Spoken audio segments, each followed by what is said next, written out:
Okay, installing LED lights. That side's done. Now we're going to do that one this weekend. This is an aluminium tray, so that means that's separate from the car. This wasn't manufactured by the manufacturer of the car. This is a 1995 Holden Rodeo. However, as I've said, this is a separate unit. This work, you would think that it would be very easy to do, right? You've got the LED light, make up a bracket, put the LED light on and wire it up. Yes, that's true. However, things can go very pear-shaped with this work. The main thing to do, if you're putting LED lights like this on your car, because we're talking about reverse, driving, brakes and indicator, is you've got to have the color code for that LED setup. I've noticed with this same model of LED that there can be different color codes and different colored wires, so that's the main core of this job, is to have a color chart. I highly recommend going into a shop like Super Cheap Auto.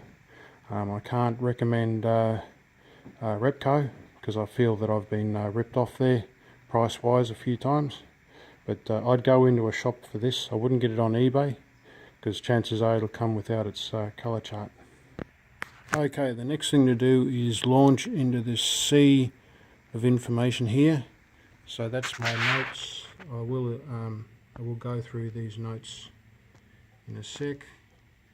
If you can't read my writing, then I'll explain it now. Okay, so you get the gist of it. It can get complicated. Okay, I'll go through this as quickly as possible. With this car, the reason that I've decided to put the LEDs on is because the bulbs were reliable. So that's the standard one. That's 25 years old now. And what happened was I was replacing some bulbs, but then I didn't check it one weekend. And the next weekend I check it, both brake bulbs weren't working. I think the driving lights, I think the brakes were working. So that's why I've decided to do something about it and put these LED lights on. Okay, that's the LED light there. That's the one we're putting on today, and I highly recommend siliconing around the edge there. Okay, if you don't do that, then moisture will get in. I've also siliconed around the front there. I taped off around the edge and siliconed, so I didn't get any silicone on the lens there. So that's silicone, and on the back is silicone. If you don't do that, in my experience, you'll get condensation on the inside there, and that'll affect the life of the LED light.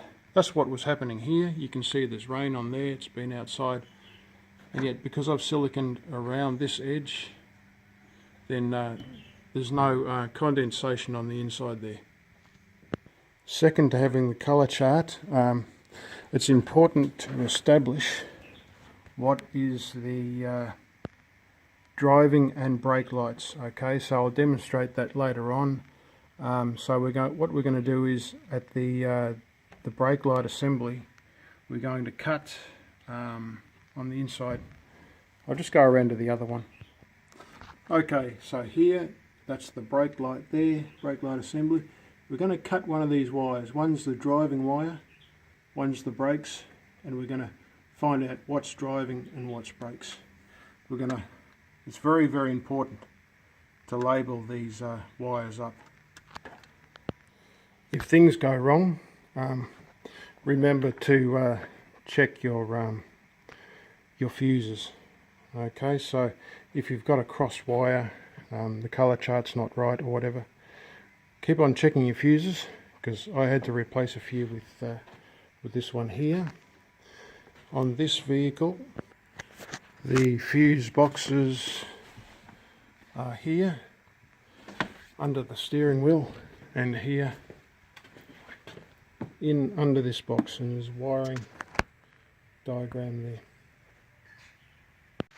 I cannot recommend using LED lights where there's snow. Okay, if you live in a cold area and there's snow, these LED lights, in my experience, don't, or from what I can gather, they don't produce any heat. Okay, so a globe produces heat and it'll melt the snow. Okay. Another important thing to consider is don't do this for looks. If you've got globe lights and they're working and fairly reliable, so you have to replace a globe every now and then, keep them, you know, don't change them. But with me, these became a little bit too unreliable, and that's why I'm doing something about it now. I found I can no longer buy globe light clusters like this. Okay, so around here, and I'm in Sydney, that's another thing. So you can no longer buy globes. They only sell LEDs, and I can't find globes on eBay. With this work, it's a good idea to put the battery on charge.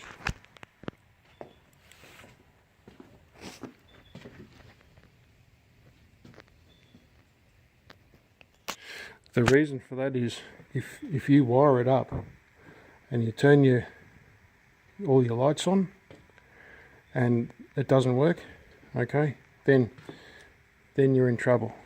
All right, and you're going to do things like you're going to leave your headlights on, you're going to go up to the computer to try and find something out, and they'll stay on and all the rest of it. So just as a side bit of side information here, if you've got a hobby say a hobby bike and a hobby car, by the way, I don't know who owns who here, whether I own this truck or it owns me, but that's another thing. Always keep them on, the batteries on charge, because what will happen is you'll start them up after, say, 4 or 6 months. The battery will be low. It'll place too much load on your alternator. Okay, and your alternator is going to get burnt out, so you're going to have a flat battery.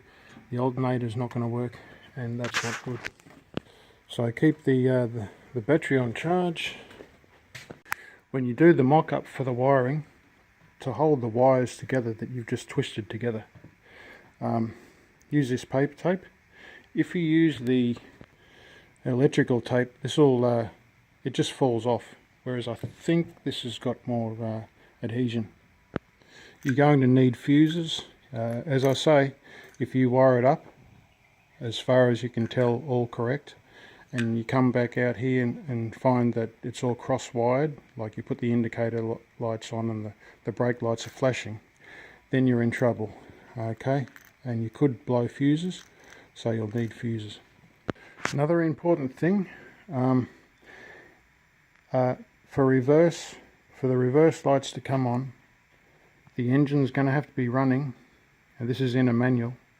The engine's going to have to be running, and the gear stick will have to be in the reverse position. Okay, not in any other position. So yeah, the main thing is the engine has to be running in a manual, or at least on this car, and the gear stick has to be in reverse for the reverse lights to come on.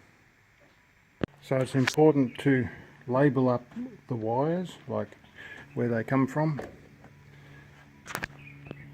and establish what's the brake and what's the driving lights wires.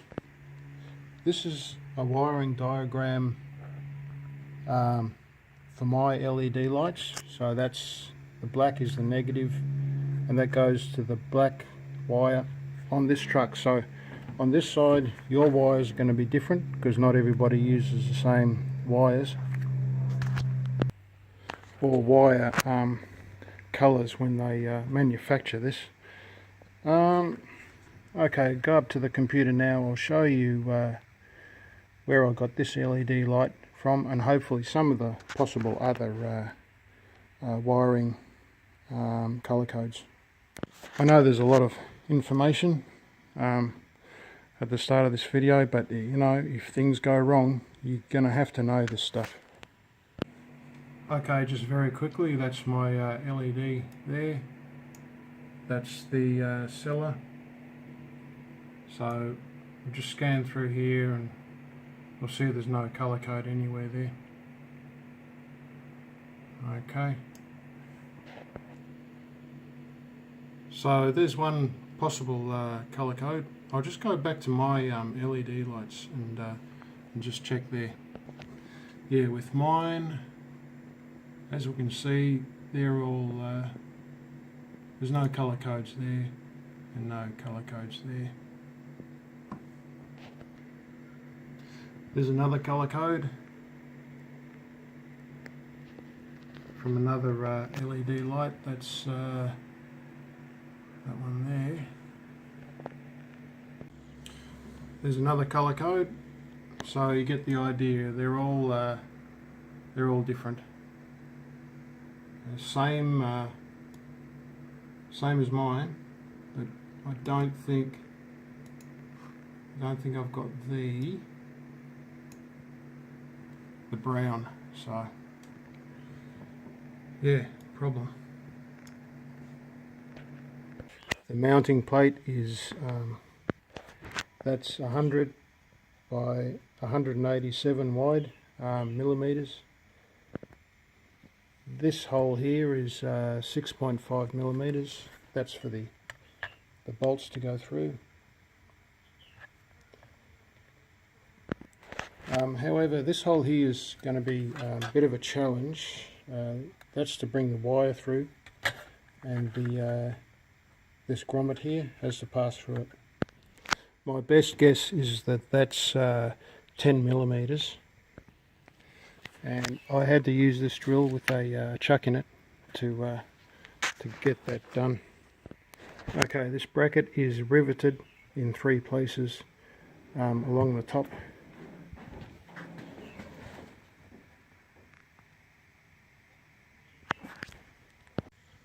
Okay, first of all, got to establish what wire is brakes and what wire is driving. So I know from this that the driving is red-green,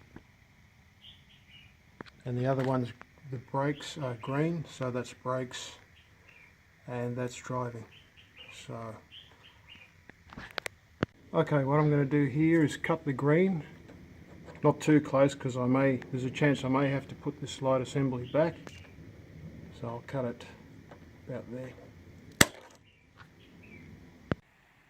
Okay, so with ignition on, that is indeed the driving light still connected.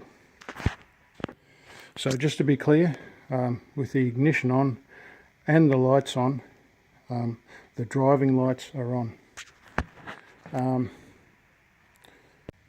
Okay, so the cut wire, the one I've just cut with the scissors, I've labelled that up as brakes.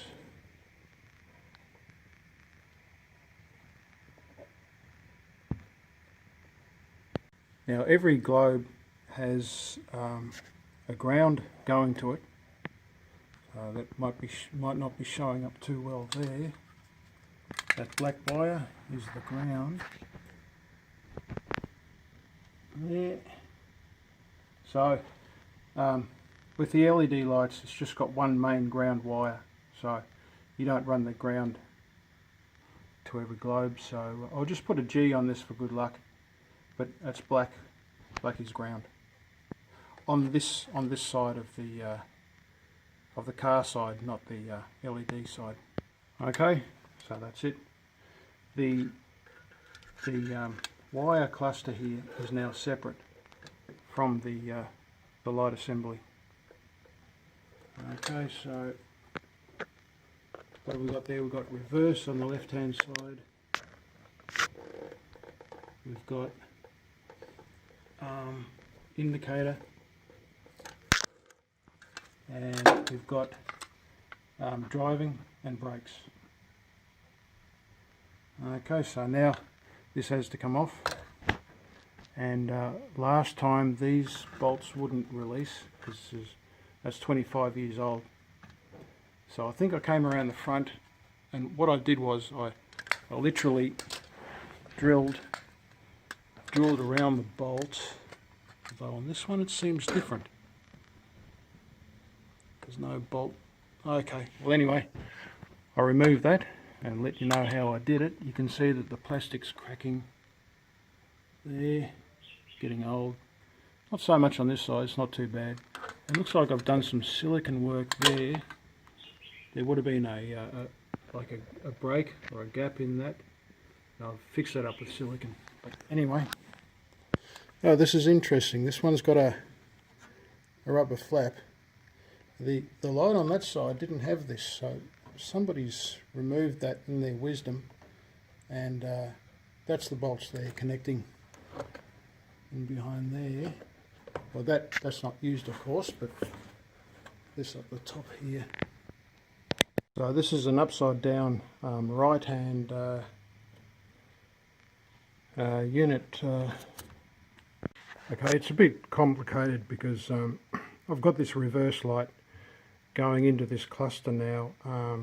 Do I need the reverse light now? No, because these LED lights, they put out a fair amount of light. The reverse light actually gives you the amount of light you need to back.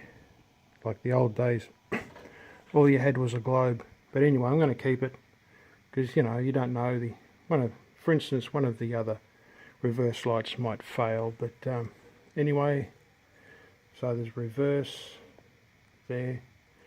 The ground I'm going to keep connected to this cluster here that goes to the reverse light, the brakes, the indicators, and driving lights. Just make sure that these stay on, just keep on sort of pushing them up as far as they'll go, so that they don't fall off. Okay, 4mm rivets, that goes into the 4mm, but not the 3. And I'm going to use the existing holes here, so I'm just going to drill these out. Don't forget to put your batteries on charge before you need them. Okay, I've got the centre of my bracket, that's there, and that's from that inside there behind the light there, that's 13 centimetres from there to the middle there. This is different from the other side. I've got this and that on that side.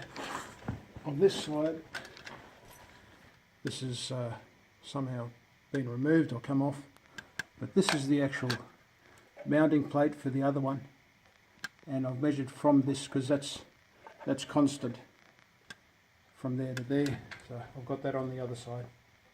Okay, that's the name of the game. That's what I've got to replicate on the other side there. So I've got the middle there, I've got my mark. So I've just got to put that middle rivet in, and then I can get it level and put the other two in. I'd like to make the point that start this job on a Saturday morning, so I'm assuming you've got 2 days weekend. Definitely start it on Saturday morning, because if things don't go right, you're going to need that Sunday to get it going again. Okay, just make sure that you've got this orientated the right way, not like that or like that. And then I've lined it up with my line up mark in the middle there, and I've gone up and I've used white out because my paint pen won't pass through that hole. Okay, I'll use a centre punch and just make a punch in the middle of that hole there. You're going to need a brand new drill bit preferably, but at the very least a good drill bit to drill through there. It's actually fairly difficult to get up under there. Okay, that's how I stopped the bracket from moving. I just got vice grip, and that kept it stable while I got the left one in. Now I'll put the right one in. Okay, the mounting plate is on, the rivets are in, and I didn't actually line it up with the back. I lined it up with the front here. We can see that as this falls down, if you like, it lines up with this. I'm assuming this is level. I better check that. Okay, this sticker is level, and as this drops, you'll see that it lines up pretty well with the bottom of that, so it should be good. This original mounting plate here, it goes to the bottom of that, and on this side it doesn't really go anywhere, so I can't rely on that.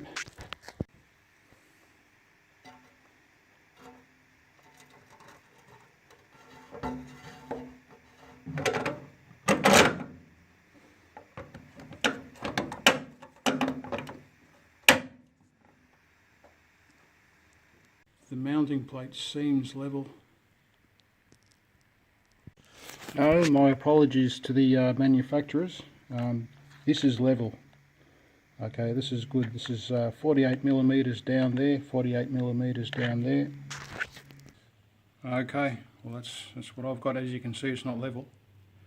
I've got no choice but to drill out those holes so I can adjust it. Okay, it's all level. I drilled it out 2 millimeters bigger drill bit, so that'll be a 8 millimeter drill bit, but that's too big, but I've got to adjust that. Don't do up these bolts too tight. This is on plastic and you don't want to crack it. Okay, so now I'll wire it all up. We'll see what we've got. If it all works, you know, it's party time, and if it doesn't, then I'm in deep water. Okay, that's the wiring for the other side, so it should be right for this side. Okay, there it is, and that's all lined up with the colour chart there. Remember to use paper tape. You don't want any of these wires to touch. Okay, first of all I'll do driving lights, then brakes, indicator and reverse.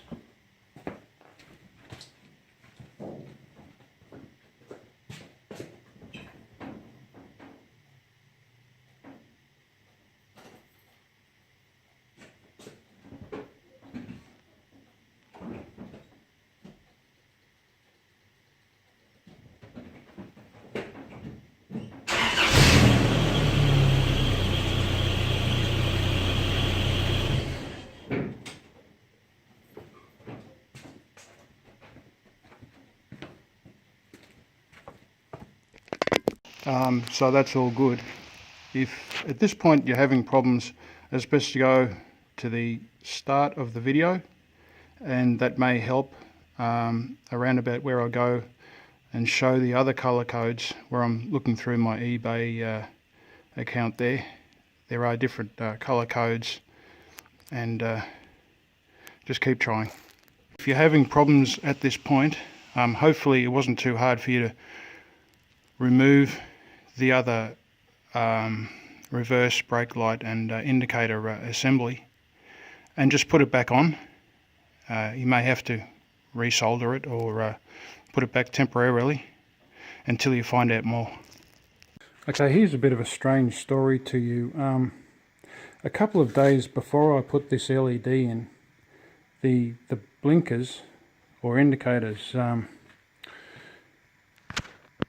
started flashing very fast on the way home from work, just for no reason. I got out, I changed the bulb thinking it must be a bulb, and it made no difference. So 2 days later, on the weekend, I put the LED in. That should have started the blinkers flashing fast. So this weekend, a couple of weekends after I put that on, of course this is going to start flashing fast, because you've got to put a new, I think it's like an indicator relay. So what happens is there's not as much load on the relay, so that recognises as being a blown globe. But it's not, it's just the LED, and LEDs take up less electricity, so there's less load on your generator, etc. So that's the LED, what are they calling it? Blinker indicator flasher. So you'll have to change out your bulb one for this one here, and although you'll still have bulbs in the front indicators, I'm not really sure how that works. I don't know if this works, but I'm assuming this is what you do. You have to exchange out your indicator relay. Okay, before installing these LED lights, this flasher was flashing at the like, you know, the right amount, but the flasher unit is just up under here. You can just hear it there. I don't know if I'll be able to film it. Okay, I don't know if that's in focus or not, but that just there. I'm just going to try and focus that. Anyway, that's the flasher unit, and that'll have to be changed out for an LED one. You can, if you put your finger on it, you can feel. Yeah, you can feel it vibrating. Okay, next part of the job is to solder up the joins and put shrink wrap on the joins. So I've got my soldering iron going now.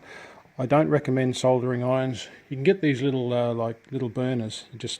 You push a button and it throws out a small flame, and that's the best and safest way. You can burn yourself with this.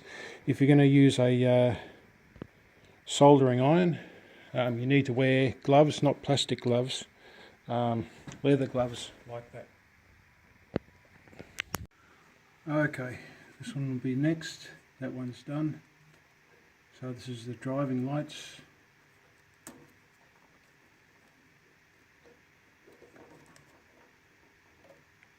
So with this one, I'll just trim that a bit, it's a bit too long.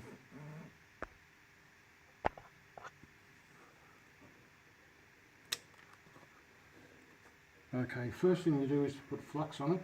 It's a little bit like a type of grease. I don't think it is grease, but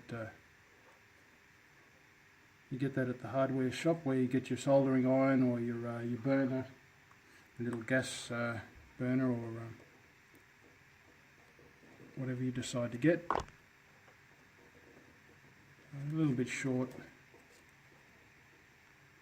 so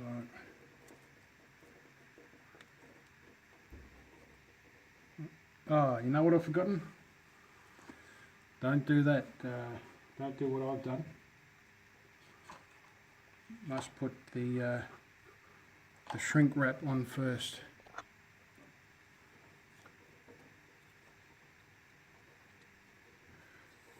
And I'll hold that up there with a bit of tape. If it drops down, it won't be good, because the shrink wrap will shrink before you can get it on the joint. So this one I can probably, no, that won't work.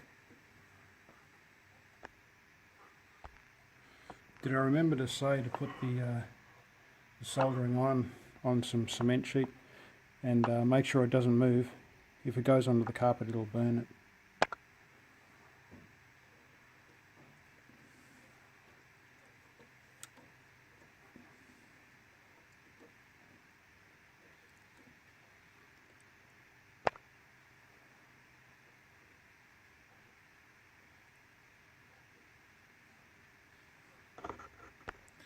Okay, I'll just put my gloves on.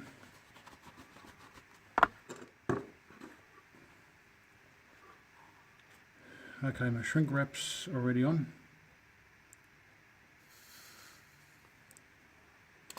That's on. That's done. I'll let that cool down.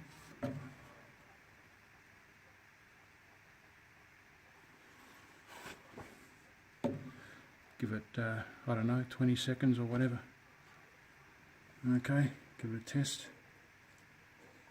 And on with the shrink wrap. Got a little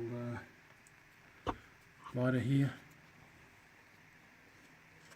And just make sure the flame doesn't burn anything else.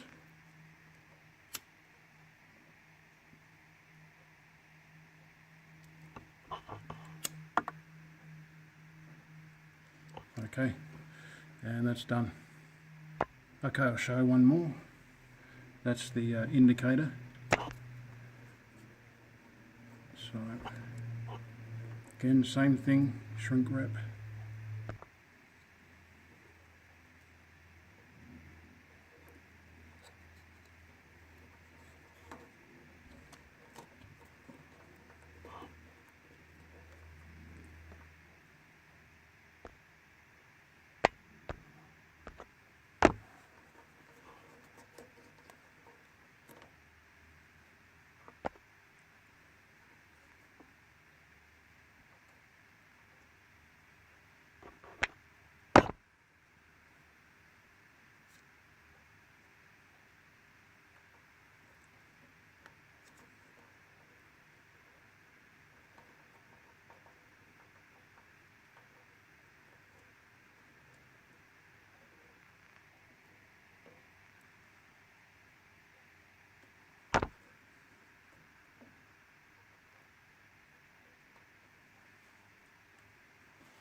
Make sure you don't breathe these fumes in.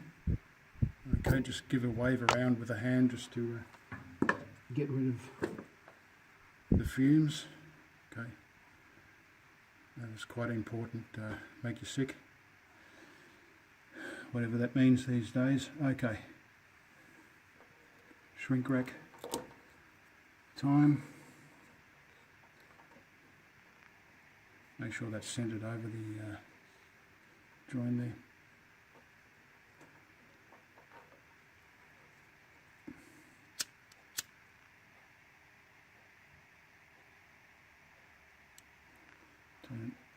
I'll get it from the other angle there, and that's done.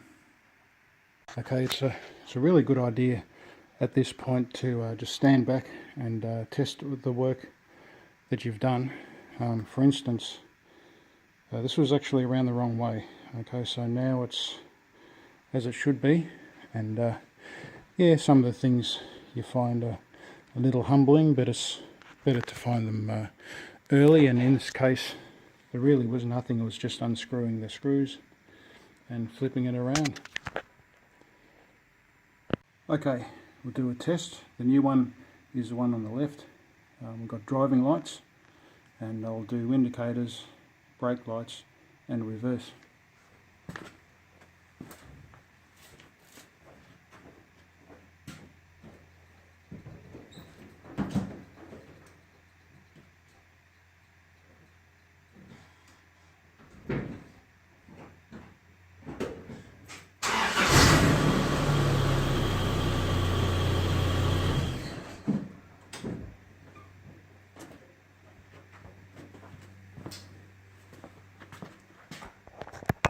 If you don't want to solder, you can get this duct tape. This makes a fairly good electrical join. It's called duct tape, as in you know, plumbing duct or air conditioning duct, and it just tears like that, and it sticks to itself. You can put the wire in the middle, and you know, it sticks fairly well.